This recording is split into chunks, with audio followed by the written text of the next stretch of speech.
দরকার শেখ হাসিনা সরকার, বারবার দরকার। একটাই সরকার, আর কোন সরকার আমরা চাই না। শেখ হাসিনা সরকারের টাইমে 4 ঘন্টা কাম করছি, 800-1000 টাকা পকেটে নিছি। এখন 9 ঘন্টা কাম কইরা 300 টাকা পকেটে নিতে পারি না।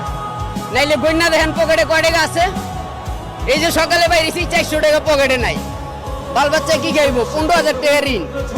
15,000 টাকা ঋণ এই ছাত্ররা যেদিন এই দেশে আইছে ক্ষমতায়। একটাই সরকার দরকার, শেখ হাসিনা সরকার, বারবার দরকার। একটাই সরকার, আর কোন সরকার আমরা চাই না। শেখ হাসিনা সরকারের টাইমে 4 ঘন্টা কাম করছি, 800-1000 টাকা পকেটে নিছি। এখন 9 ঘন্টা কাম কইরা 300 টাকা পকেটে নিতে পারি না। নাইলে বন্যা দেখেন পকেটে কয় টাকা আছে। এই যে সকালে বাইরেছি 400 টাকা পকেটে নাই। বাল বাচ্চা কি খাইব? 15,000 টাকা ঋণ। 15,000 টাকা ঋণ এই ছাত্ররা যেদিন